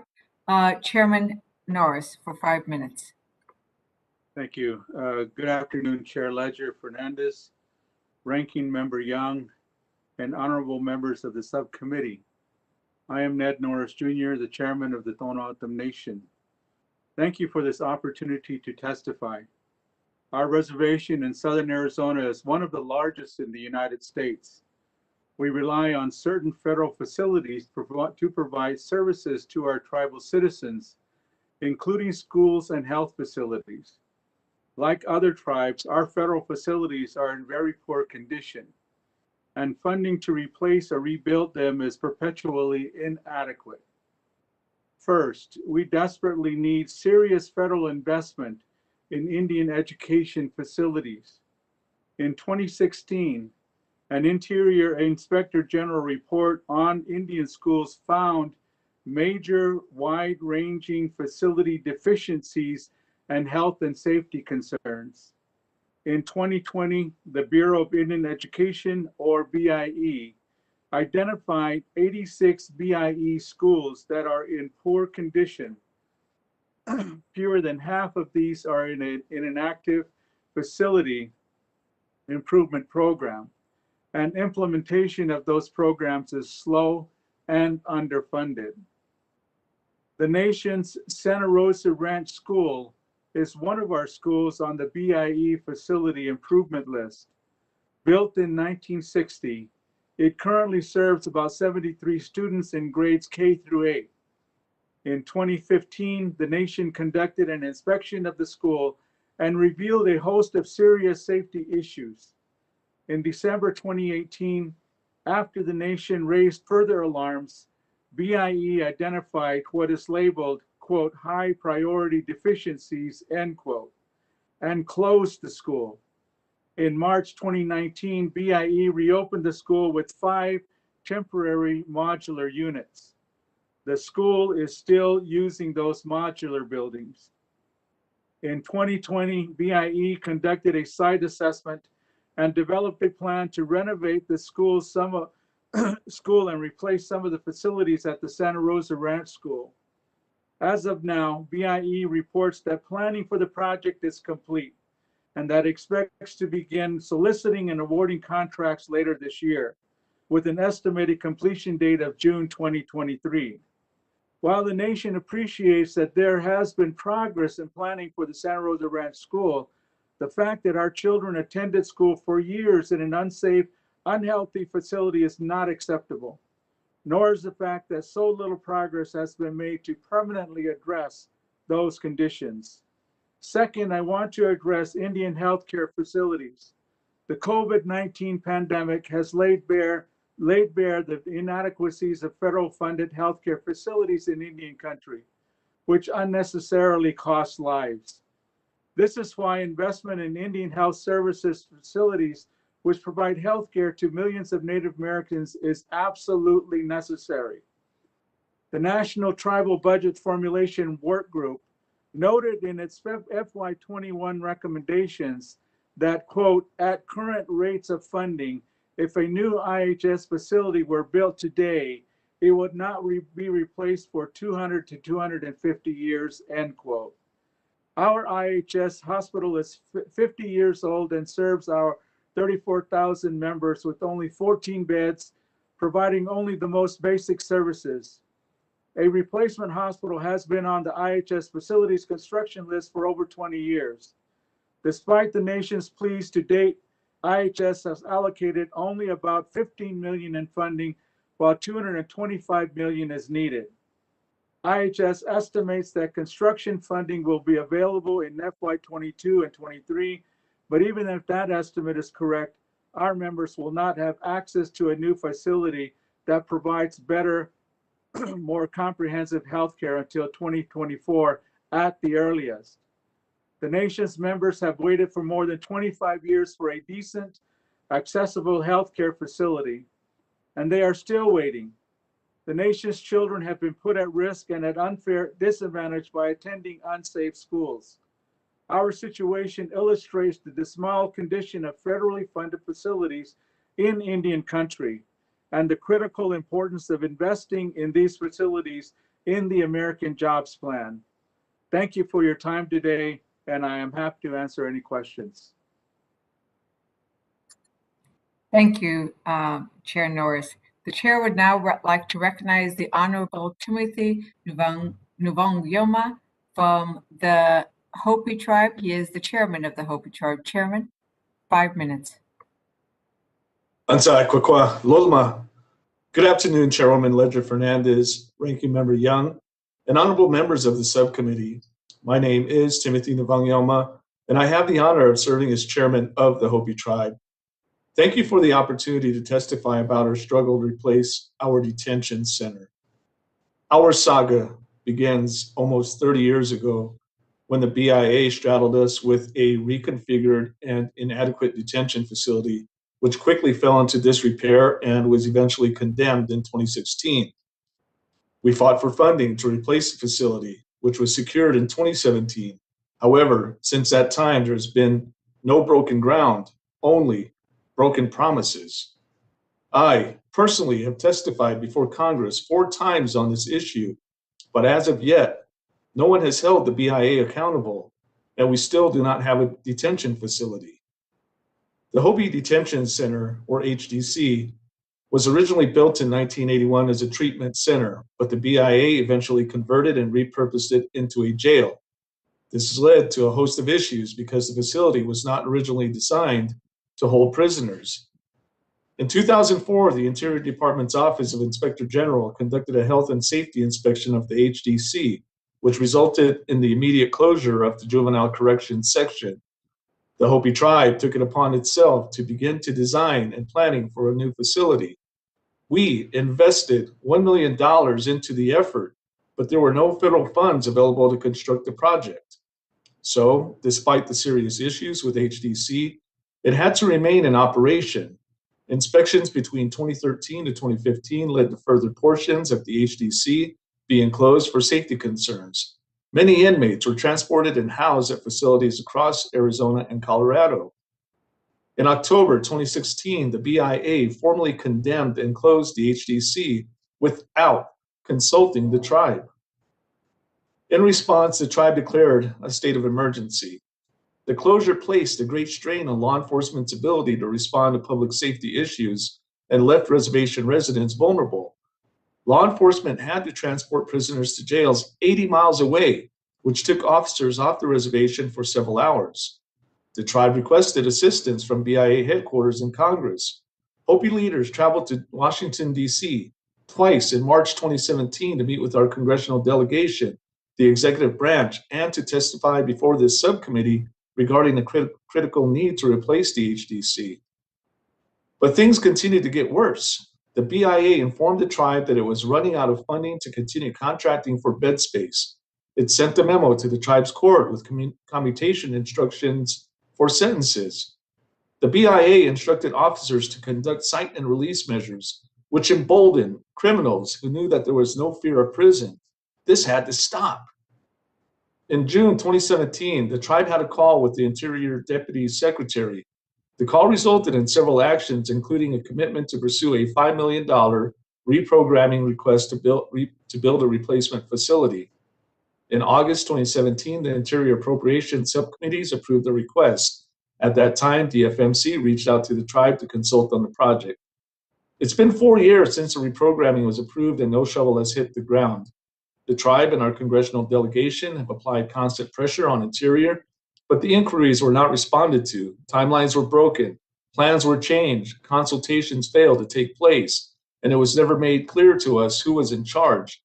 At times, I wondered if the money for the project was even there. The most recent update from DFMC is that the deadline for contractors to bid on the project slipped again. It's now July 2021. By the time the contract is awarded and the design phase completed, we are looking at February 2022 before a shovel possibly enters the ground. The most encouraging news from the latest update was the confirmation of additional funding for the project. Setting aside the detention center for a moment, I also want to take this opportunity to raise the significant health and safety issues at several Hopi schools. The Hopi Day School is over 100 years old, with most of the building made from logs. Another Hopi school is over 80 years old, and 2 others are over 50 years old. All these schools need major repairs or replacement. Our students deserve access to quality educational environments. In closing, until the permanent detention center is completed, public safety concerns on the Hopi Reservation will remain. We need continued congressional oversight, and we need accountability from the Interior Department. And we call on Congress to increase funding for school construction because our students deserve better learning environments. I would be happy to answer any questions. Thank you, Chairwoman. Thank you so much, Chairman. The chair would now recognize the Honorable Victoria Kichayan, who is Chairwoman of the Winnebago Tribe of Nebraska. Madam Chairwoman, for 5 minutes. Good afternoon, Chairwoman Lehar Fernandez, Chairman Grijalva, Ranking Member Young, and members of the subcommittee. Thank you for inviting me to testify. It's an honor to be here on behalf of the Winnebago people. Today, Native people are weathering the perfect storm. We're 1 year into the pandemic against a backdrop of social, economic, and health disparities amongst racial turmoil and political unrest. Thanks to Congress, help has been on the way. Historic amounts of resources are coming to Alaska Native, Native Hawaiian, and American Indians on a path to recovery. Thanks to President Joe Biden's executive orders, the federal government must begin to face its deep-rooted systematic racist policies in order to strive towards a more perfect union of racial and economic equality. As we've learned to fight COVID-19 and we are getting vaccinations into arms, there's one thing that we've always known, and that's the inherent sovereignty of the Winnebago tribe and the tribe's ability to respond to their tribal members. We know the best way to serve our members, and we can quickly respond, make decisions, and call upon the powers of self-governance to serve the specific needs of our community. The Winnebago people make our home on the banks of the Missouri River in northeastern Nebraska and northwestern Iowa. We have over 5,000 tribal members, tribal enterprises that employ hundreds and thousands of employees in Nebraska, Iowa, and around the world. Through treaties, the supreme law of the land, the United States had promised the Winnebagos a physician and medical care, and we never forgot that. In fact, the leadership fought for a new hospital when the Indian Health Service wanted to turn our existing hospital into a clinic. The IHS operation and the hospital became life-threatening, and the Winnebago people suffered loss of life. The Centers for Medicaid and Medicaid Services terminated the hospital's CMS certification. The tribe then fought to assume management of the broken hospital. Today, 12 Clans Unity Hospital serves 10,000 patients of tribal citizens for our tribe and surrounding tribes. 12 Clans is in the process of pursuing the CMS certification, and it's within reach. We've now begun to turn our sights on the best way to keep our people safe and secure. The Winnebago tribe, Santee Sioux Nation, and Omaha Nation are served by the Bureau of Indian Affairs Winnebago Agency. The Winnebago Police Department has 2 officers funded by the BIA and 2 officers funded by the Winnebago tribe, which falls under the Great Plains Justice Services. The department estimates that it's understaffed 85% of the time, with only 1 officer available for community response. The chief of police and lieutenant are BIA funded and cover weekday shifts 7 a.m. to 7 p.m. Monday through Friday. 2 tribally funded officers cover evening and night shifts. On weekends, there's only 1 officer on duty and 1 officer on call for all shifts. The Winnebago Reservation lacks a jail, and BIA law enforcement has a contract with Thurston County, which is a 40-mile round trip. The county retains right to refuse prisoners and has limited capacity. For that reason, the next year's holding facilities in Wagner, South Dakota, and that's 272 miles round trip, and further Laurel Brule, which is 538 miles round trip. So transporting takes 5 to 12 hours, leaving 1 officer for patrol and 1 for response on the reservation. This doesn't even take into account if an officer has to go to the ER and get a medical release for a prisoner, and that takes boots off the ground as well. In order to more adequately provide for the peace and safety of our people, the tribe is considering establishing its own public safety system. We have violent crime, we have a meth epidemic, and we have many public safety concerns. We need reliable law enforcement and a local facility. We will undergo our own internal process and determine which path is best for the tribe. But as we emerge from this perfect storm, sovereign tribal nations that predate the United States must overcome the pandemic and health disparities, health inequities, and decades of long underfunding. Through our inherent powers of self-governance, we must make bold decisions and provide for the well-being of our people. This sacred responsibility is why we take these government decisions so seriously, and our survival literally depends on it. The thought that I want to leave the committee with is that self-governance should be a choice, and often tribes like Winnebago contemplate self-governance as a means for an alternative response to mismanaged or underfunded programs. And a tribe should, with the capabilities and the leadership support, should pursue these pathways for the betterment of the community, not for their survival. Thank you for listening to the Winnebago people. Thank you, Chairwoman, for bringing the voice of the Winnebago people to our subcommittee. The chair would now like to recognize the Honorable Chief Allen, who is chairman of the Coeur d'Alene tribe. Thank you very much for joining us, Chief Allen, and you're recognized for 5 minutes. Good afternoon, Madam Chair and Ranking Member Representative Young and the members of the committee. Thank you so much for giving me this opportunity to provide testimony to you guys this afternoon. It's an honor to serve the Coeur d'Alene Tribal Council. I've been on Tribal Council for 18 years. I've been the chairman for 14 years.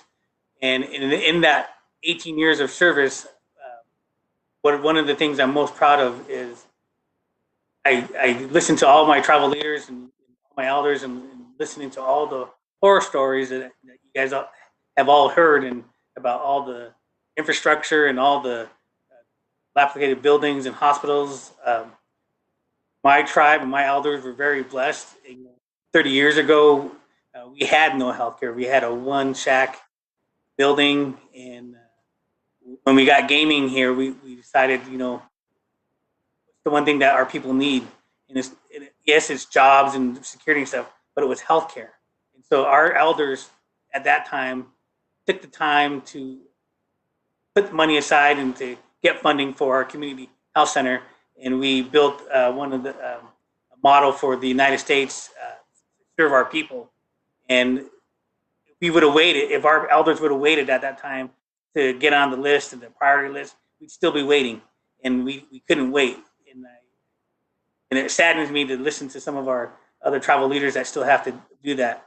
And so I echo all my colleagues have said. We need to put money into infrastructure for our people and for our people to use that. For 50 years, you've been hearing this, self-determination. Tribes need to, tribe knows. Yes, we do know. We know what's right for our people. So we're asking for the community to set aside that infrastructure dollars for tribes to use money to know that, because we know best to serve our people.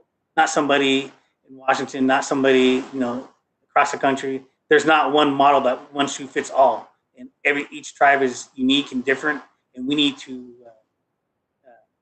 We're asking for that respect to you guys, for the community to work with your colleagues to, when that infrastructure bill comes down, put that set aside money for infrastructure for tribes, and let us use it best that we know how to do it. And with that, you guys have heard all the stories, and all the stories are one thing in common. It's all similar. So with that, I will yield my time back to the committee. And again, thank you so much for giving me this opportunity to testify on this, and I'm open for questions. Thank you so much, Madam Chair. Thank you, Chief Allen. I do thank the entire panel of witnesses for this testimony. I'm going to also remind the members as we open up for questions that there is a 5-minute limit on questions. And I'm going to start by recognizing myself for 5 minutes.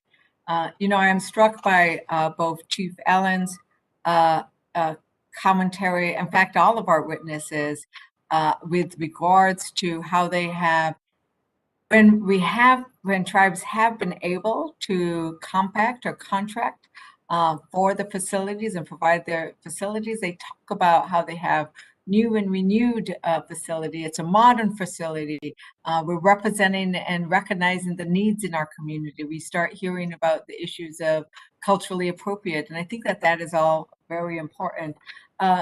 Chairwoman Kichian, I would like to ask you, with regards to the facility that you took over and are now operating. You describe it as the 12 Clans Unity Hospital is now a state-of-the-art hospital that serves 10,000 tribal citizens. When you provided that, where did you get the funds to actually construct or improve that facility?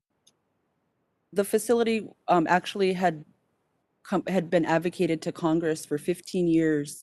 And when the IHS was shifting facilities throughout the country to clinics, the fact that we're the only tribe that has language for a physician in our treaty, the tribal leadership never gave up on advocating for that new facility.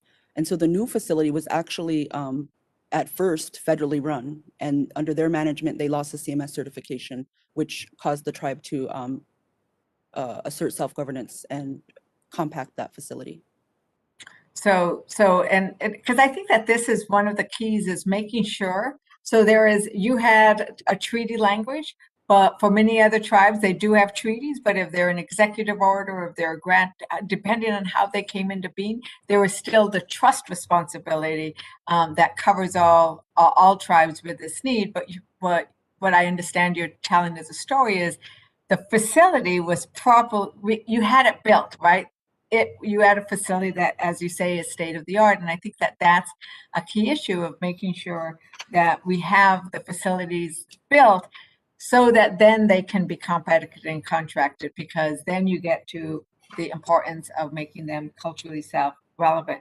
So I wanted to ask the Chairman Norris, you have talked about the importance of the schools and the need for the BIE schools. Can you give us another idea of what you believe the cost would be to have the kind of school that you would like, and then whether you'd be interested in running it yourself, or whether you believe that you would like to continue to have the BIE versus having it be a tribally controlled school? Thank you. Thank you for that question. As far as the cost for funding the replacement or building the new schools, I don't have that readily accessible with me. However, the nation, my tribal nation, has been giving some consideration over the course of a number of years over the idea of contracting, 638 contracting for the Bureau of Indian Education schools. And obviously, at least from my perspective, I think that what we want to make sure that we do is that we ourselves are prepared adequately to assume that level of responsibility. And so in answer to your question, I believe that yes, my tribal nation would give every consideration to contracting for the BIE schools, but we would do that in a way that ensures our ability to make sure that we are successful in that 638 contract. You know, I've always said that you don't want to contract for something and then end up failing and then giving it back. You know, if we're going to do this, we better be prepared to do it and do it right, even if it means a phased in process of contracting for those schools. So yes, I think that the interest is there. I think that the nation needs to make sure it has the resources in professional staff, the resources in funding, the resources in facilities, in order for us to be able to ensure our success on that. Thank you very much, Chair. And Chair Youngby, I was going to ran out of time to be able to ask you a question. I want to thank you. I could hear the frustration in all of our testimony about the need to come so often to ask Congress to intervene to make sure that we fully fund the promises. I thank you for doing that again. And I can assure you is that we will push to get the funding that is necessary. That is our job, and you are giving us the impetus to do it with your testimony today. The chair will now recognize the gentleman from California. He is now sitting as the ranking member, Obernolte. Thank you very much, Madam Chair, and thank you very much to our witnesses. My questions are for Chief Allen. I found your testimony very interesting. Your tribe has had a lot of success in owning and managing its own infrastructure, utilizing the authority given to you under the Indian Self-Determination Act. Can you give us some examples of obstacles to federal management of building and real property that your tribe has experienced? I think some of the obstacles, like I said, we would still be waiting if we waited for the feds to do it. For example, one of the prime examples I want to use that we did being self-governance and getting, I think 60% of tribes are self-governance, get that money. That gives us the opportunity to go out and look for other sources of funding. For example, we just built a new youth center, part of our Marineman Health Center, about $20 million, and we used some free market credits and a lot of our own monies, not ISS dollars, for that. And so, when you have to use federal dollars in contracting, you got to do all these hoops and things you got to jump through. And I want to remind the committee that tribes are very sophisticated, and we have been running businesses for 30 plus years, and we know how to do this. So when they talk about infrastructure dollars, yes, please send it to us, and please let us get out of the way, and we have good people on the ground that knows best for our communities, and so thank you so much for the question. Sure. And Chief Allen, would something like the 105L program be beneficial to your tribe? Yes, it would be very beneficial to our tribe. I think anytime that there's more things available for our tribe to tap into, that's always going to be helpful for us and our tribe. Great. Thank you, Madam Chair. I yield back. Thank you very much. The chair will now recognize Chairman Raul Grijalva for 5 minutes. Thank you very, very much again, Madam Chair. A general question for Chief Hill, Chairman Norris, and Chair Nuvanyama. And it's a general question because part of the discussion and part of some of my colleagues' support for it's an investment strategy is on the issue of sovereignty and et cetera, is to push is to say that the tribes must own more of the investment in facilities and through a variety of means. But my question deals to the investment that the federal government, past tense and present, also has under the trust responsibility and in terms of promoting self-determination and sovereignty in Indian country.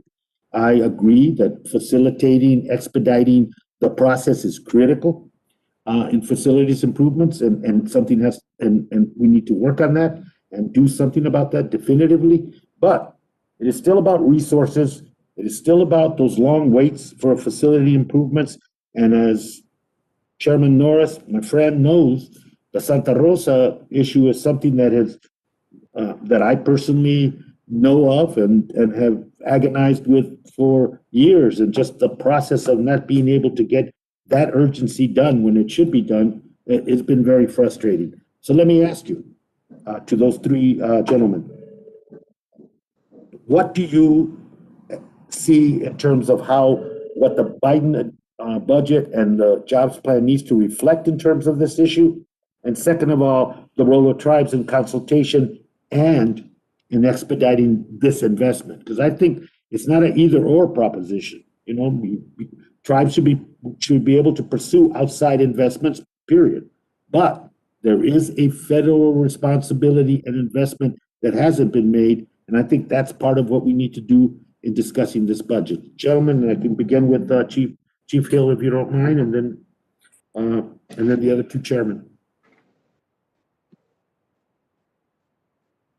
Thank you. Thank you for the question. Pertaining to the budget, as you all know, that was based on what I call pre-McGirt, and that was based on 2019 budget. Post-McGirt, which we expanded, which is also in my testimony, where we have grown in law enforcement, tribal court, attorney general's office, children and family services. We have grown, and also being the fourth largest tribe, definitely where we need more funding. And also with the job plan, does mention several areas that need to address are very important to us here on the reservation. Nothing is mentioned of specific needs and advanced responsibilities at Post McGirt. But we consistently invest in rural communities and development. And that's where we see our greatest needs for job and commerce. We're actually in process of working and doing a joint. Much time do you have? Thank you. Okay, thank you. Mr. Nora, Chairman Norris, sir. Thank You don't you, mind? Chairman.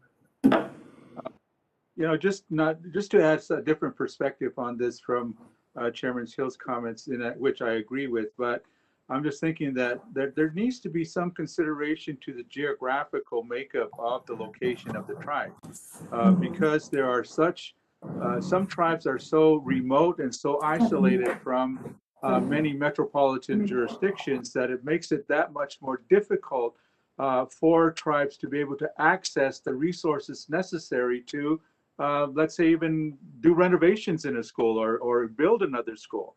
And so I think that getting the funding directly to the tribes and being able to listen to the tribe's ability and sometimes inability or some deficiencies that we might, or challenges, let me call them challenges, that we may have to face in order to be able to accomplish the goals of being able to rebuild that particular school in a good way that's going to be able to provide services to our children.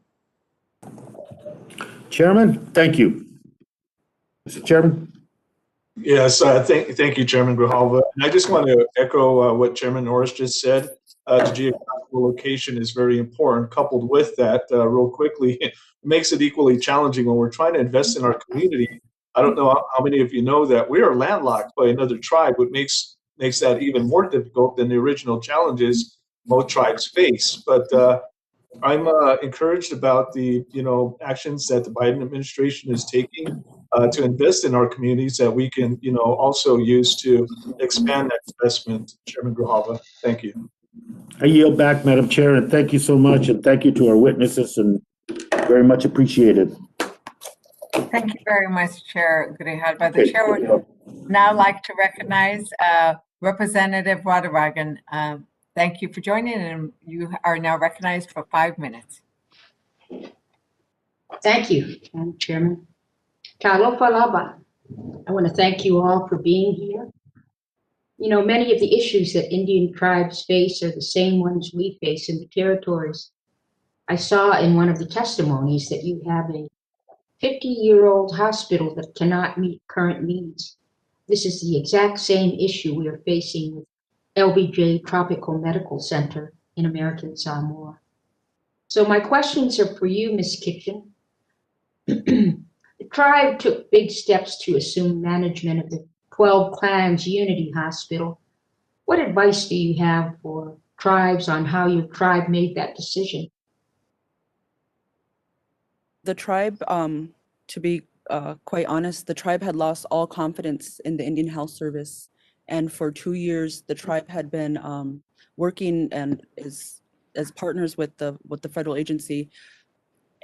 But at the same time, we had a parallel effort of learning about self-governance. And so as we continued to advocate and hold the agency accountable, we were let down time and time again. And so finally, out of a necessary step to not lose another life, the tribe engaged in self-governance. And so the advice I would give to others would be to do the community engagement and explain and educate the community on what self-governance is and why it's a benefit to the tribe. And that taking that on is we don't have anyone to blame but ourselves at that point. And having the leadership's support has gone a long way. Thank you. And as tribes make these decisions for providing health care and keeping the peace in your communities, what can Congress do to keep the promises we made? Congress can fully fund the agency's need, and the tribal leadership are engaged in a budget formulation process. And so they've crunched the numbers on what the need is. And we just have to come to you with the kind ask and with our advocacy and our talking points on why we shouldn't be susceptible to scoring sheets and putting dollars to lives, and with the first Americans being on the shortest end of that stick time and time. Thank you. Madam Chair, I yield back.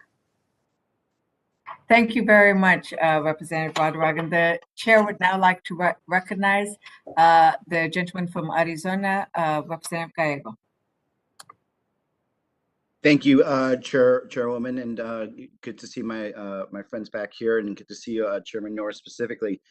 Chairman, thank you so much for testifying here today. In your testimony to discuss the unsafe conditions that the nation's students were forced to deal with while attending Santa Rosa Ranch School. The school is one of the many on BIE's improvement list. Can you expand on how the backlog of BIE facilities needs, pardon me, I apologize, facility needs impact the nation's ability to replace this building in a timely manner? And how long has the nation been waiting in total for this?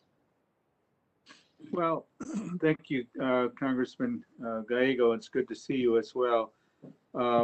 Well, the nation has been, like I said, been utilizing this particular Santa Rosa Ranch School for many years. It's antiquated, and it has not been providing the level of quality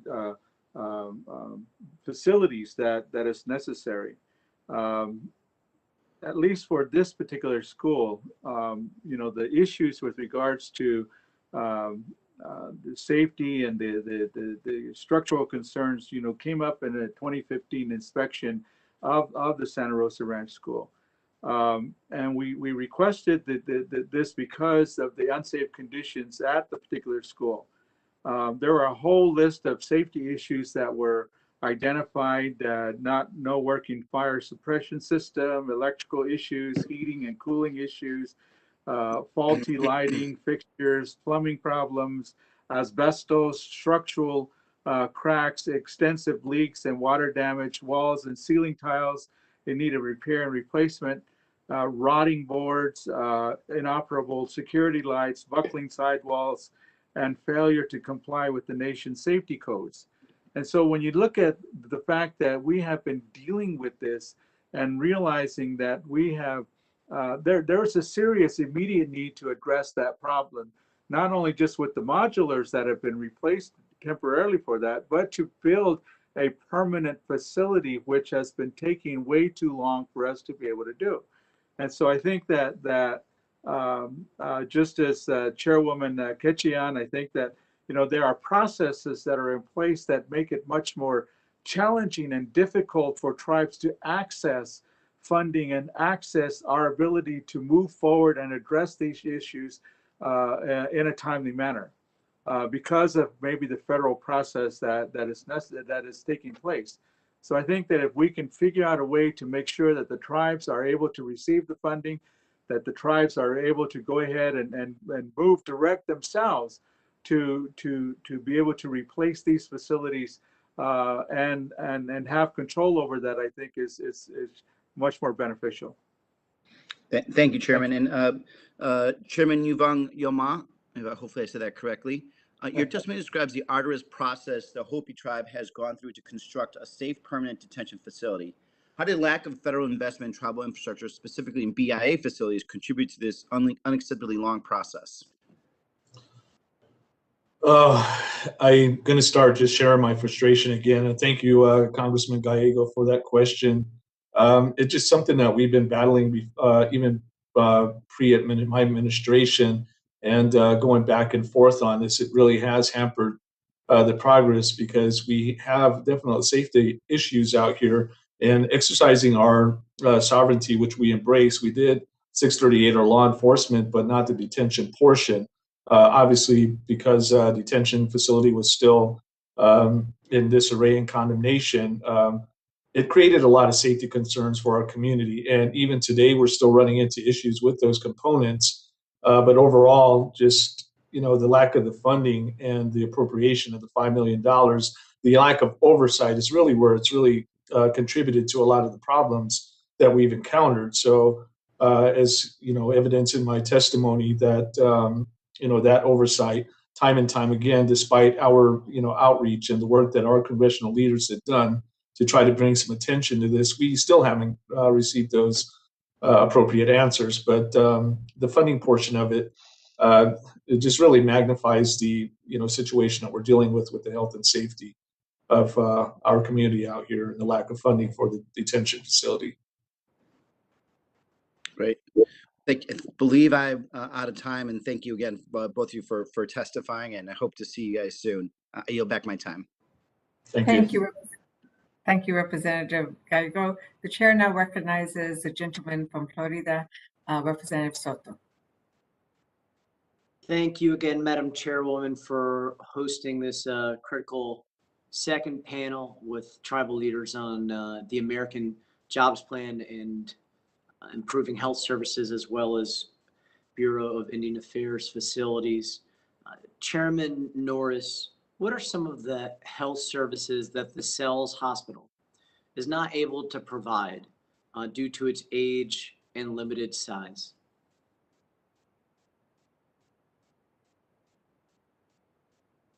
Thank you for the question, Congressman. Much of the basic medical needs are really inadequate or unable to provide by the South Hospital. Just more specifically, the hospital does not provide telemetry beds for patients that require more intense monitoring. Operating rooms are not available. Anesthesia or MRIs are not available. The hospital cannot admit respiratory patients because there's no ventilator support. The nation also cannot routinely deliver babies due to the lack of anesthesia or an OBGYN specialist to back up the family physicians. Also, just wanted to mention that the Phoenix Indian Medical Center, which has been mentioned earlier, is another IHS facility for many of our Tohono Nation tribal members obtain health care from. It closed its labor and delivery services in August of 2020. This closure has left many of our nation's members without a reasonable option for maternity services. However, in December of 2020, response to an inquiry that was made from this subcommittee, IHS cited aging infrastructure and inadequate labor and delivery equipment as the primary reasons for the Phoenix Indian Medical Center discontinued these services. But the IHS also noted that it also indicated that 28.5 million of the necessary updates for PIMC are not currently funded, and that PIMC has been on the IHS facilities construction priority list since 2003. Thank you, Congressman. Thank you, Chairman Norris. And how do you feel the nation's hospital held up throughout the coronavirus pandemic, and what challenges did this facility pose to the health and well-being of community members? Well, it was a challenge, mainly because our current hospital here on the main reservation in South Arizona is built in the early 1960s, and it's still the same hospital that we use today. Although some renovations and upgrades have been done over the course of time, it really placed a challenge for us when this pandemic really hit our tribal community. We had to improvise. We had to bring in remote kinds of services, and we had to identify isolated areas that would be able to address the patients with COVID or potentially with COVID versus those that just needed medical services. So it was an inadequate facility for us to be able to address effectively the pandemic. But granted, our medical staff, being the committed persons that they are and providing the services, were able to improvise and be able to create ways that we could still address the need while facing the challenges that we had physically, facilities wise, and short staff and so on and so forth. So thank you. Thanks, and I yield the chair my remaining time. I think you had a question you wanted to ask before. Thank you. I did want to ask the chair of the Hopichar, with regards to the facility that you are seeking to build and need to build, how important is it to make sure that you have culturally relevant, culturally appropriate facility, as well as the ability to deal with withdrawal, substance abuse, substance use, and the medical, the medical conditions that need to be addressed because of that? Thank you for that question, Chairwoman Ledger Fernandez. It is extremely important, and I think all across Indian country, we all feel the same way, to have some culturally appropriate treatment as part of the incarceration, because when you look at the overall picture, I think it's a common denominator and something that's shared across Indian country, and especially out here at Hopi. We don't just want to lock up our community members. We want to implement and get those components in place. Also, we have deep-rooted cultural and ceremonial beliefs here that a lot of the elders do carry forth with them, and being able to attribute that to part of the treatment is extremely important. Also connected to that are the social behavioral treatment that we would need as part of that facility. So consultation is extremely important in making sure that that is considered, and we have adequate areas in order to accommodate those kind of needs as well. We just don't want a detention facility.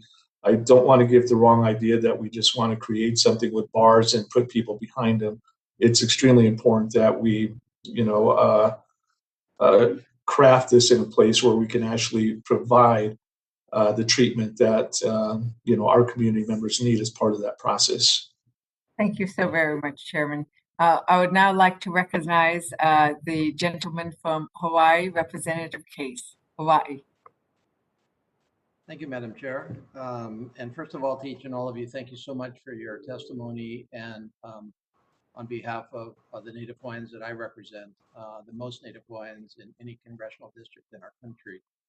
In fact, I think it's probably one of the highest rates, if not the highest rates, of Indigenous peoples of any congressional district in our country. I just want to express my appreciation for our partnership in the Indigenous peoples of the United States. I think you all heard my questioning of Mr. Grinnell, which had to do with personnel to actually deliver services in addition to the facilities, of course. And Chair Kitcheon, I'll direct this to you, because in your testimony, you actually touched on this. You mentioned that the Winnebago Police Department is chronically understaffed. And so I would assume that each of you would say that's true for all of the services that are provided, for the reasons that I discussed with Mr. Grinnell. So directly to you, Chair, do you have a solution to that? I mean, I asked Mr. Grinnell whether there were models. He responded that one model was to follow the VA a supplemental salary increase.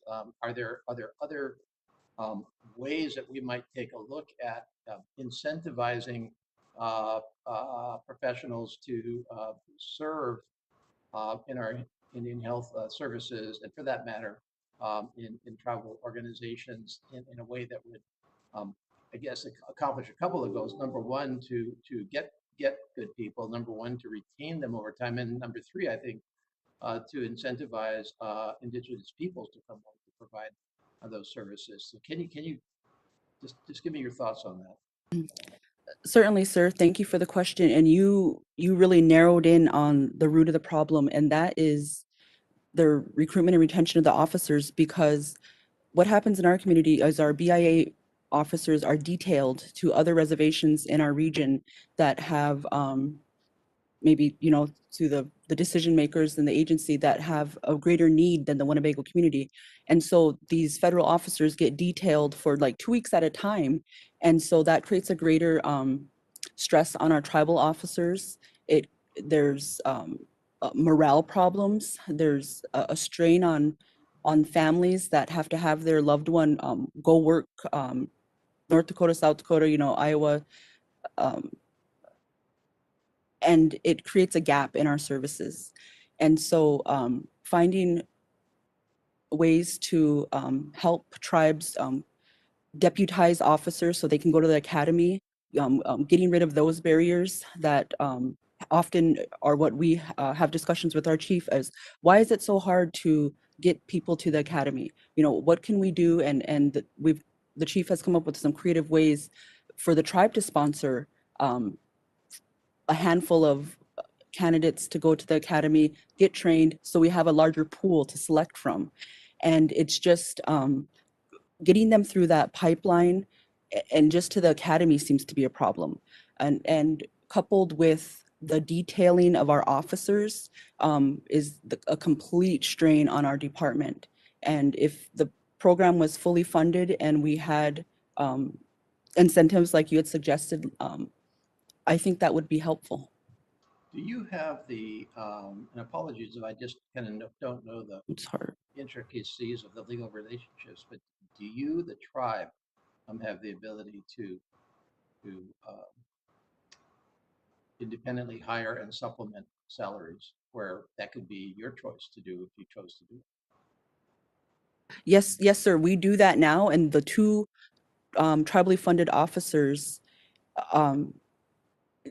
I think I go back to that morale problem where they get not the best schedules. They work the oddest hours, and so we've got like this this PD with two classes of employees. If I guess I don't know if that's the best way to describe it, but it doesn't work, and it often leads to officers moving on.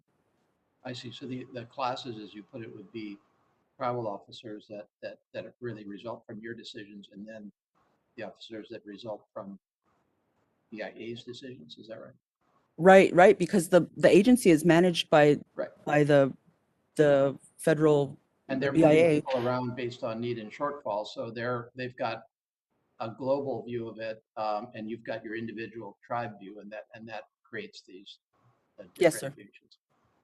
Okay, well, the 5 minutes of questions identified the problem, but not quite the solution. So hopefully to be continued. Thank you so much. The solution is to stop detailing officers. Okay, fair enough. That was a quick one. Thank you. That was a quick one. Thank you so much, Representative Case and Chairwoman.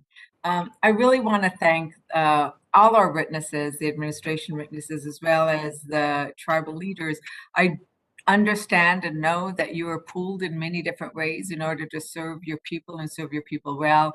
And so we do appreciate the time that you have taken today to share with us your insights, to answer the questions, to show us the range from whether it's 100-year-old school at Hopi that has not been replaced to some of these very old health facilities, which impact both our health, they impact the health of your members, they impact the future of your members.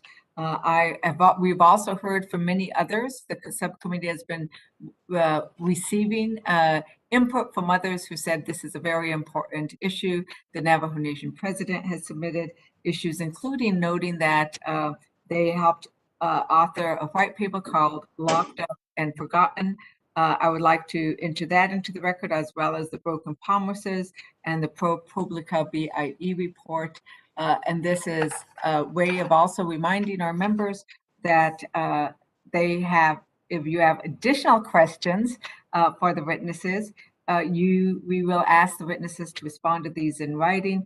Under Committee Rule 3.0, members of the committee must submit written questions within 3 business days following the hearing, and the hearing record will remain open for 10 business days for these responses. If there is no further business, without objection, the subcommittee stands adjourned.